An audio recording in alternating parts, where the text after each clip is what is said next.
Assalamualaikum warahmatullahi wabarakatuh. Waalaikumsalam warahmatullahi wabarakatuh. Selamat pagi. Ya. Ya, Pak, terima kasih atas waktu yang diberikan kepada saya. Di sini pertama-tama kita panjatkan puji syukur, Pak. Alhamdulillahirabbil alamin pada Allah Subhanahu wa taala yang bila mana pada kesempatan pagi hari ini kita semua masih diberi kesehatan, Pak ya, diberi kesehatan sehingga kita bisa berkumpul kembali untuk melakukan aktivitas seperti biasa, Pak ya, untuk mendapat rezeki tentunya kan begitu. Bapak, di sini saya akan menyampaikan materi tentang COVID-19, Pak ya, atau Corona di kesempatan Safety Talk di pagi hari ini. Menurut situs WHO, Pak, menurut situs WHO, apa sih COVID-19 atau Corona itu? COVID-19 atau Corona itu adalah sejenis keluarga penyakit, ya, keluarga virus ya yang bisa mencakit terhadap manusia maupun binatang, gitu, Pak ya. Nah, untuk pada manusia ini lebih ke infeksi pernapasan, Pak ya, untuk virus corona itu. Nah, untuk virus corona itu sendiri itu awalnya bisa dideteksi dengan flu ringan biasa, tapi bisa menjadi medium atau mas sampai ke SARS, Pak ya, yang lebih parah itu ke SARS.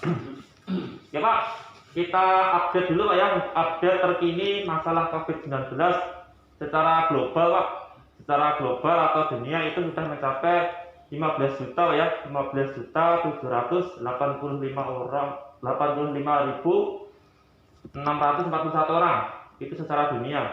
Untuk yang meninggal itu sampai 640.016 orang. Untuk persentasenya secara dunia global itu yang meninggal 4,1% itu secara dunia, Pak ya. Kemudian kita rujukan lagi ke Indonesia sendiri, Pak. Di Indonesia sendiri itu sudah mencapai 100.303 ya, 100.303. Kemudian yang sembuh mencapai 58.173 orang. Kemudian yang meninggal per update sekarang mencapai 4.838 orang. Itu di Indonesia. Kemudian kita putuskan lagi, Pak, di wilayah Kalimantan Selatan untuk COVID-19 itu mencapai 5.689 orang, Pak. Kemudian untuk yang masih dirawat itu mencapai 2.467 orang, yang dinyatakan sembuh 2.948 orang, yang meninggal di Kalsel itu 273 orang. Kita putuskan lagi, Pak, di Kabupaten Kapin atau di wilayah kerja kita, Pak ya, itu total keseluruhan mencapai 193 orang. Untuk yang dirawat itu 40 orang, yang dinyatakan sembuh sudah 150 orang. Kemudian yang meninggal di Kapin di area kerja kita itu mencapai 3 orang, Pak ya. Itu update terbaru, Pak ya, untuk masalah COVID-19. Kalau menurut indeks, Pak, sampai sekarang ini masih naik, Pak ya, belum ada penurunan, tiap hari semakin naik, tiap hari semakin naik. Maka di pemerintah Kabupaten Kapin sendiri, Pak, itu mengeluarkan Pergub ya, Pergub nomor 20 itu banyak, Pak ya, mengenai instansi sekolah, kemudian perusahaan atau perkantoran maupun di sosial, ya. Kita fokuskan lagi ke perusahaan atau perkantoran. Itu ada 5 poin, Pak ya, yang harus ada di perusahaan perkantoran. Yang pertama itu mengukur suhu tubuh setiap karyawan yang masuk ke area kerja. Itu yang pertama. Kemudian yang kedua, wajib menggunakan masker, Pak, baik karyawan maupun tamu di area kerja itu wajib menggunakan masker. Ya, yang nomor 3 itu menggunakan face shield atau penutup wajah. Kemudian yang nomor 4, di perusahaan atau perkantoran wajib menyediakan tempat untuk mencuci tangan dan sabunnya, Pak. Nah, yang nomor 5 itu membiasakan, Pak, membiasakan semua karyawan untuk selalu mencuci tangan atau menggunakan hand sanitizer, Pak ya. Gitu. Kemudian untuk perusahaan sendiri, Pak, untuk protokol kesehatan kita masih mengatur ke Perpub yang dikeluarkan di Kapin, Pak ya. Di antaranya misalkan karyawan cuti yang di luar ring Kapin itu harus dikarantina 14 hari di luar Kapin, Pak. Kemudian setelah 14 hari kita lakukan rapid test. Setelah rapid test hasilnya non reaktif, maka dikarantina lagi 2 hari Pak ya di wilayah Tapin. Setelah itu baru proses melakukan induksi, nah baru bekerja. Kemudian yang karyawan lokal, yang cuti lokal, maka karyawan yang cuti lokal tadi kita lakukan rapid test. Jadi tidak ada karantina Pak ya, kan cutinya cuma di ring Tapin nih. Kita lakukan rapid test, misalkan hasilnya reaktif, maka karyawan tersebut harus dilakukan ditindaklanjuti dengan di swab atau PCR. Nah, sembari nunggu hasil, karyawan tersebut nunggu di rumahnya masing-masing, gitu Pak ya. Misalkan dinyatakan non reaktif, baru melakukan induksi dan bekerja seperti biasa. Sama untuk protokol yang di perusahaan lagi Pak, misalkan karyawannya itu tinggalnya di luar ring Tapin, maka wajib melakukan rapid test secara berkala Pak ya, gitu. Sama untuk yang protokol perusahaannya lagi, misalkan kita ada keperluan di luar Tapin, maka kita harus melakukan surat izin Pak ya, surat izin. Nah, oke Pak, untuk COVID-19 sendiri Pak, menurut situs itu tidak ada penularan secara udara bebas Pak ya, itu belum ditemukan untuk studinya. Maka penyebaran dari virus corona sendiri Pak, itu karena ada cairan kecil yang keluar dari mulut maupun dari hidung Pak ya, mulut maupun dari hidung. Maka dari itu, di sini kita tekankan untuk menggunakan masker Pak ya, menggunakan masker.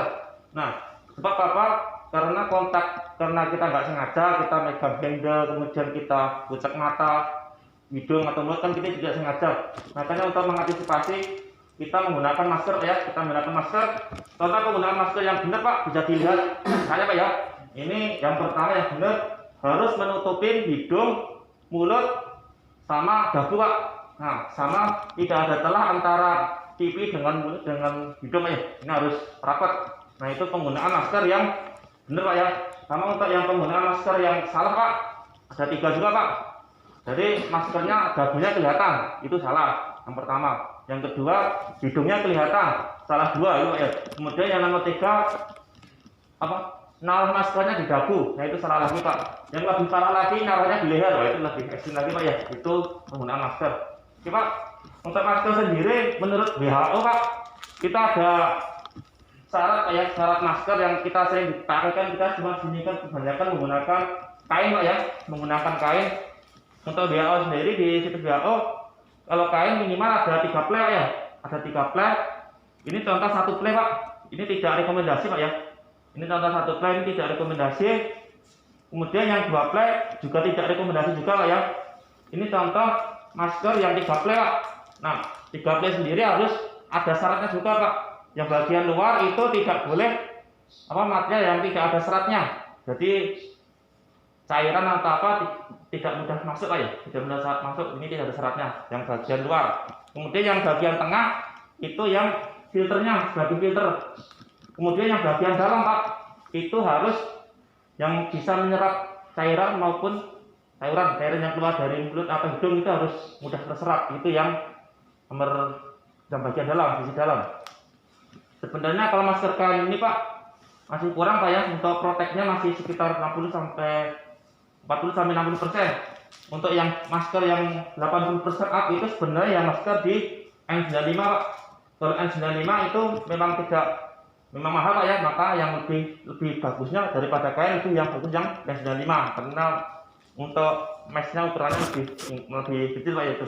Oke Pak, itu untuk jenis-jenis masker Pak ya. Jadi untuk mencegah terjadinya penularan COVID-19 Pak, kita ada cara-cara Pak ya, secara kebiasaan salah yang kita biasa tidak menggunakan masker.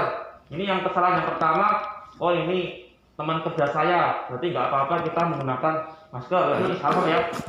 Kedua, oh ini teman dekat saya, ini walaupun teman dekat ya tetap pakai masker Pak. Nah itu kesalahan yang kedua.